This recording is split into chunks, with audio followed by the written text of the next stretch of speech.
Bonjour à tous, soyez les bienvenus dans le 18h de Télé Nantes, votre rendez-vous quotidien avec ceux qui font l'actu en Loire-Atlantique. Et ce soir, celui qui fait l'actu, c'est un sportif. Il a un nom qui pourrait plutôt évoquer la boxe, mais c'est vers un autre sport qu'il s'est dirigé, le cyclisme. Brian Coquard, le grand espoir du sprint, originaire de Savenay, a remporté ce week-end les boucles de la Mayenne. Et il est attendu au tournant pour le prochain Tour de France. Il sera mon invité ce soir. Et en fin d'émission, c'est le grand comeback de Delphine, notre chroniqueuse du site kidiclick.fr. Elle revient avec toujours dans sa besace des bons conseils pour des sorties en famille. Ce soir, il sera question de l'aide à la parentalité. Restez avec nous, le 18h de Télé Nantes commence tout de suite.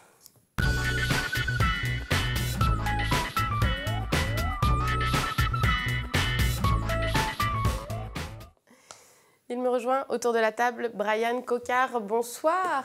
Bonsoir. Merci beaucoup d'être là avec nous. Je vous présente brièvement pour ceux qui n'auraient pas la chance de vous connaître. Vous êtes un jeune cycliste de 24 ans, je le disais, promis un bel avenir, qui a déjà aussi une belle carrière derrière lui. Originaire de Savenay, toujours licencié à Pontchâteau, à l'US Pontchâtelaine. Tout à fait. Leader de l'équipe Direct Énergie. Maintenant, vous allez concourir pour votre 3e Tour de France au mois de juillet.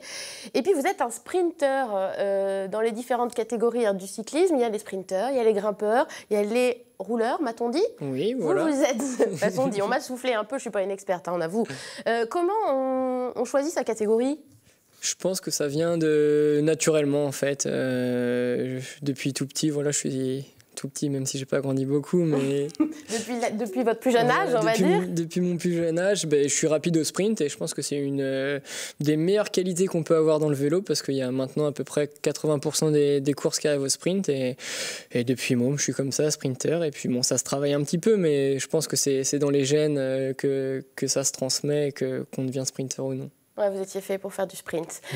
Pourtant, d'aucuns diront que vous n'avez pas le gabarit du sprinter habituel. L'habitude, c'est plutôt des gens assez costauds. Vous êtes plutôt sec, c'est ça? C'est ça, tout à fait. Vous êtes atypique. Atypique, voilà, un petit sprinter atypique, mais ça me permet de bien passer les difficultés, les côtes durant des journées. Et ça me permet aussi voilà, de gagner des belles courses. Et donc, c'est sûr, petit, léger, mais j'arrive à tirer mon épingle du jeu. Costaud.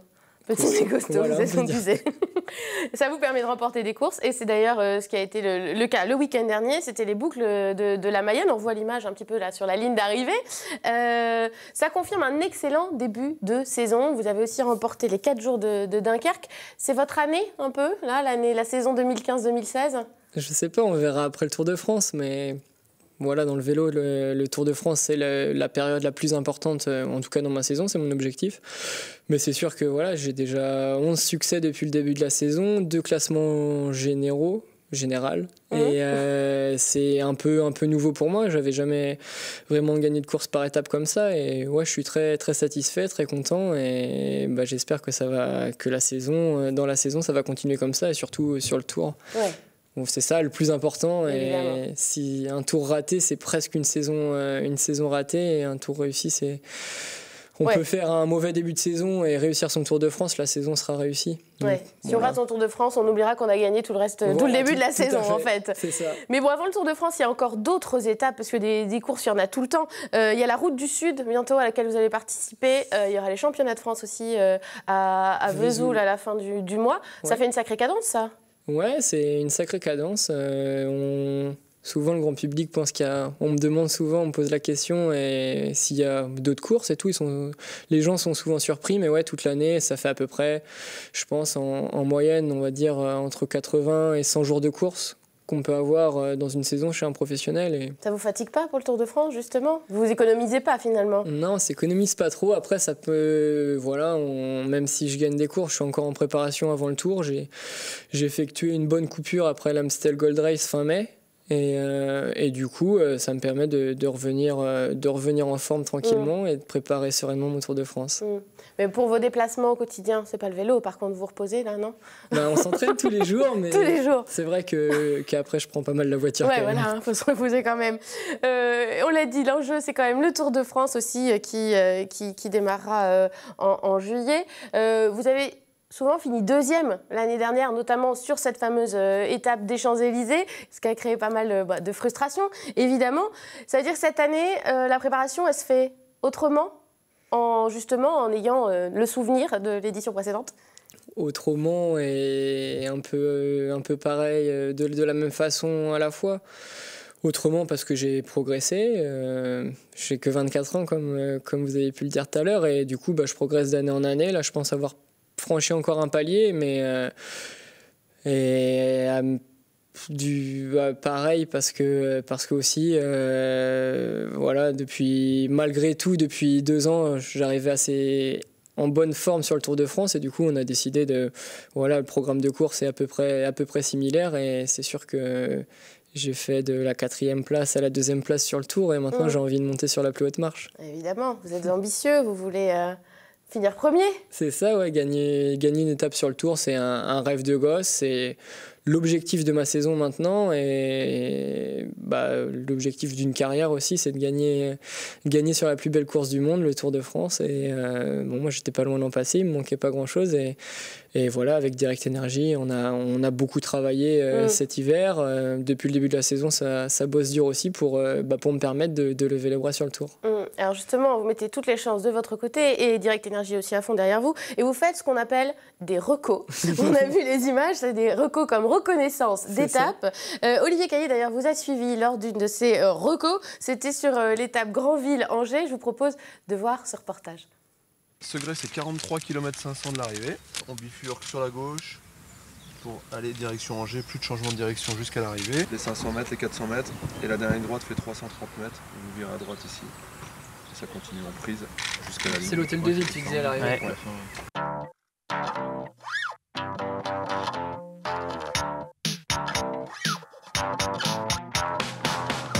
Ne rien laisser au hasard, connaître les moindres détails d'un parcours. Cette saison, l'équipe Direct Energy est aux petits soins pour son sprinter Brian Coquard. C'est des choses qu'on ne faisait pas l'an passé, que j'avais jamais vraiment fait, que les gars faisaient en montagne pour repérer l'école, mais dans le sprint, je pense que l'aspect technique et tactique est encore plus important. Là on arrive dans les 20 derniers kilomètres, donc c'est vrai qu'à partir de maintenant, tous les détails du parcours, plus on va avancer et plus ça va avoir d'importance. Tous les petits pièges sur la route, là on a pu voir un rond-point assez prononcé à l'entrée d'un village, 19 km et demi de l'arrivée. Là on est dans un rétrécissement, la route se rétrécit quand même sérieusement. Donc là c'est des indications qui sont quand même importantes que nous on donnera aux coureurs en temps réel le jour de l'étape. Pour aborder l'arrivée dans les meilleures conditions. Une arrivée pas facile, un peu en prise, et ça me plaît bien, ça plaît en tout cas aussi à mes poissons pilotes. Donc on a pu prendre pas mal d'informations pour pouvoir être placé au mieux le jour de la course, quoi. La condition pour pouvoir avoir ce large sourire au soir du 4 juillet. Voilà, c'est tout ce qu'on vous souhaite, d'avoir ce large sourire au soir du 4 juillet, et du 14 aussi peut-être à la fin. On dit en prise, ça veut dire que ça grimpe, c'est ça? En prise, ouais, ça veut dire que c'est difficile, quoi. Y a un peu de pourcentage, et ouais, là-bas à Angers, l'arrivée fait... Le dernier kilomètre, ouais, en prise à peu près, je sais pas, 4-5%, allez, entre 3 et 5%, et jusqu'à la ligne. C'est important ces moments-là de reco? C'est hyper important parce que ça nous permet de visualiser un peu le final. On l'a un peu en tête avec mes coéquipiers aussi. Et en jambes? En jambes, ouais. Après, c'est différent dans un peloton quand on arrive à vive allure avant l'arrivée, mais ça permet de prendre des repères. Voilà, là, je ne vais pas tout dévoiler. On a vu des choses importantes, et ça va permettre... Des fois que les autres équipes nous regarderaient, on ne dit rien. Voilà. Mais non, ouais, c'est sûr qu'on a pu voir des moments stratégiques où il faudra vraiment être bien placé, et déjà penser un peu quand faire notre effort, ou pour qu'en tout cas l'équipe me place le mieux possible pour pouvoir lever les bras à l'arrivée. Et vous ne faites pas toutes les étapes? Non, du coup, comme on pouvait le voir dans le reportage, il y a les grimpeurs qui font les cols, qui regardent aussi pour visualiser, pour voir si le col est difficile. Les descentes aussi, c'est important. Et nous, dans le sprint, c'est seulement les étapes au sprint, les arrivées, où c'est hyper important de l'avoir en tête, de la visualiser pour savoir sur comment faire son effort et où faire son effort. Alors la ville d'arrivée, là, ce sera Angers. C'est pas la Loire-Atlantique. Cette année, il n'y a pas d'arrivée ou de départ en Loire-Atlantique. Mais bon, Angers, c'est pas loin, c'est presque la maison. C'est ça, c'est pas loin. Et du coup, c'est pour ça que ça me tenait à cœur aussi de repérer cette étape et Ouais, c'est pas loin de la maison. Je pense qu'il y aura beaucoup d'amis et la famille à l'arrivée, donc c'est sûr que ça sera encore un peu plus, encore mieux et une petite motivation supplémentaire. Et puis, alors vous l'avez dit, le Tour de France et puis remporter une étape, c'est un rêve de gosse. Parce que vous faites du vélo depuis tout petit, vous avez commencé à 7 ans ? Ouais, 6 ans et demi, 7 ans par là. Du coup, quand j'ai commencé le vélo, je disais souvent à mes maîtresses, d'ailleurs j'en ai revu une. D'ailleurs, on a des vous images. Avez des sacrées images là. On a des archives. Hein. Ah ouais. Alors ça, c'est vous, tout petit, déjà sprinter. Voilà, déjà sprinter, ouais. Ah ouais, c'est marrant. On a fait nos Jean-Pierre Foucault, on a été trouver des archives. Ah non, c'est sympa.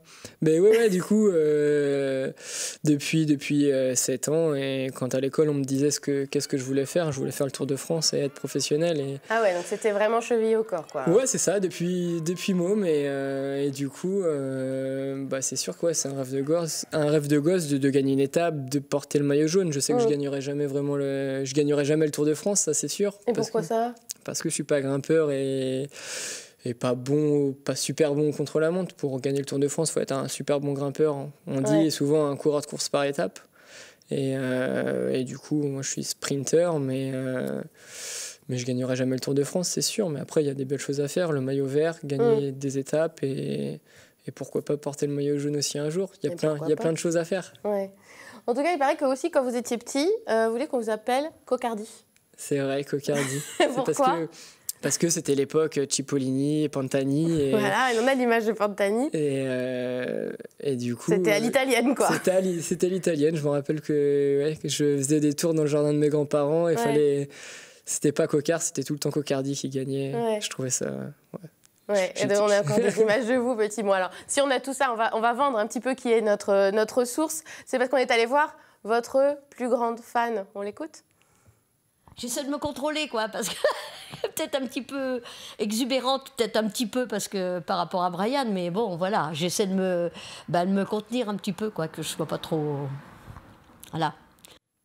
Elle est fan et il paraît qu'elle en fait des tas. En plus, c'est votre grand-mère. C'est ça, c'est voilà, ma mamie. qu'on est allé voir, qui habite à Savenay et c'est votre plus grande fan. C'est ma plus grande fan, ouais, c'est sûr. Elle est tout le temps là, ou en tout cas, depuis qu'ils ont acheté un camping-car pour me suivre. En plus, on voit, elle nous montre sa collection personnelle. Des sacrées collections. Avec toutes les photos, les titres, les maillots aussi.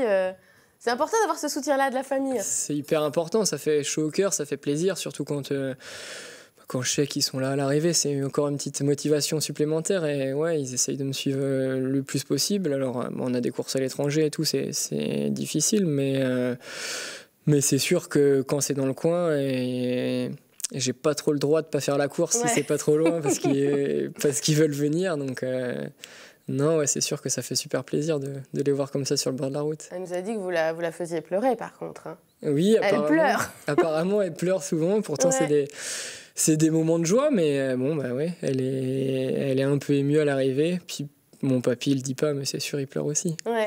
Elle nous a dit qu'elle avait pleuré aussi. La dernière fois qu'elle a pleuré, on va l'écouter ?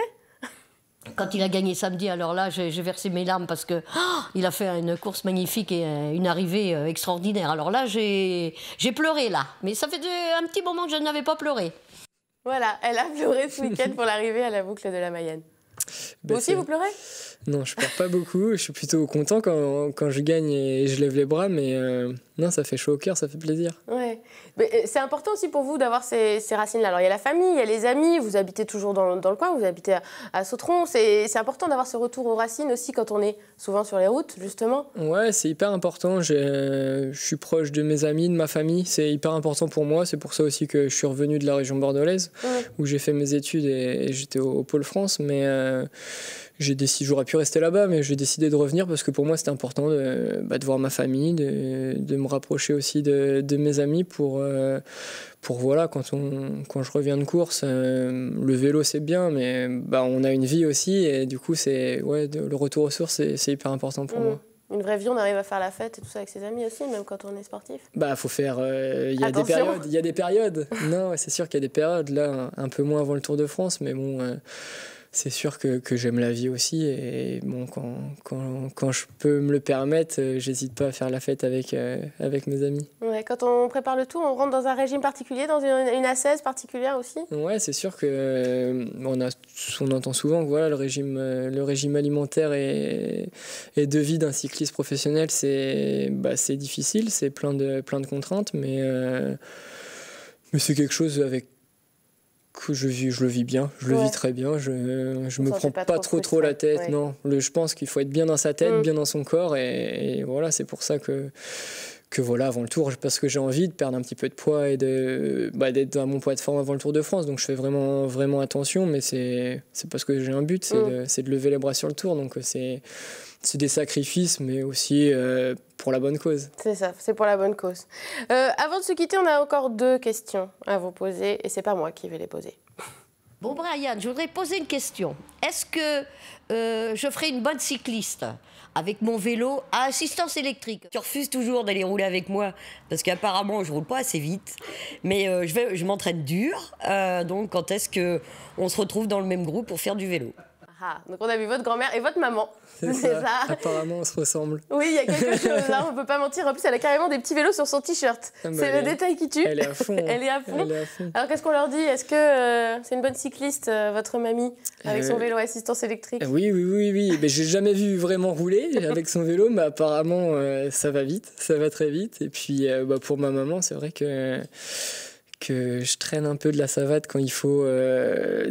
Des fois, elle veut que j'aille rouler avec elle, et bon. Voilà, je prends le vélo comme.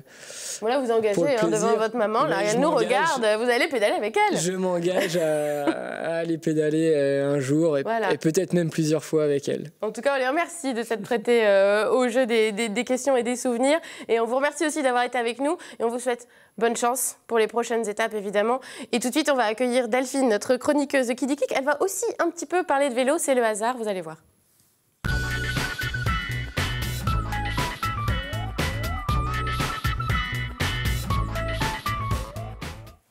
Bonsoir Delphine. Bonsoir Annie. Ravie de vous retrouver. Ça faisait 2 mois que vous n'étiez pas venue. Vous étiez à l'autre bout du monde, en Tanzanie. Voilà. Et vous êtes revenue avec... En Tasmanie, voilà. Et moi aussi... En Tasmanie, j'ai dit Tanzanie, non Tanzanie. Non, c'était pas l'Afrique, mais c'était très loin quand même. Voilà. Et vous revenez aux affaires. Et voilà exactement, la Loire-Atlantique. de kidiclic.fr. Et là, on parle plutôt d'aide à la parentalité, qui focus sur 2 assos. Exactement, j'ai choisi de vous parler de 2 associations nantaises de soutien à la parentalité. La première, c'est l'îlot Famille, puisqu'on parle vélo, ça tombe très très bien. C'est une association qui a été créée par une jeune femme qui a écrit il y a quelques années un ouvrage sur l'épuisement maternel, ça s'appelle Mère épuisée, sur le burn-out maternel, elle s'appelle Stéphanie Billard. Et ce qui est intéressant, c'est qu'à partir de son expérience, qui était un petit peu douloureuse, elle a créé une association qui en fait cherche à apporter aux parents ce qui lui a manqué dans ses premières années de vie de mère. Et cette association propose différentes actions de soutien à la parentalité et un service de location de vélos familiaux. Je me demandais comment vous alliez faire le lien après avec le vélo. Alors, mais bon, voilà. C'est en plus de tout le reste, en fait, il y a ça. Il y a en plus, ces vélos que vous pouvez trouver sur l'île de Nantes, près du Carrousel, qui sont vous le voyez à l'écran, soit des biporteurs, des triporteurs, des équipements. Il y a même un tandem. Alors moi, j'ai testé. C'est vraiment extraordinaire de pouvoir... Compliqué le tandem. Le tandem, non, c'est pas compliqué du tout. Bon, franchement, j'ai fait, mais bon, pas avec un enfant. Mais c'est plus simple avec un enfant. C'est plus simple qu'un enfant. Je trouve ça super parce que faire du vélo, c'est simple, mais dès qu'on a des enfants en bas âge, ça peut vite être le casse-tête d'avoir le matériel au bon moment. Et voilà. Et donc, vous allez les voir sur l'île de Nantes et vous avez à la location comme ça toutes sortes de vélos. Vous voyez, regardez, moi aussi, je fais du vélo de manière très sportive. Bon, là, vous pouvez pas en ce moment, mais là, c'est des photos qui datent d'avant. Donc, vélo famille, oui, vous dites, c'est l'île de Nantes, c'est à côté de la station trouvée, exactement, du Carrousel et tout ça.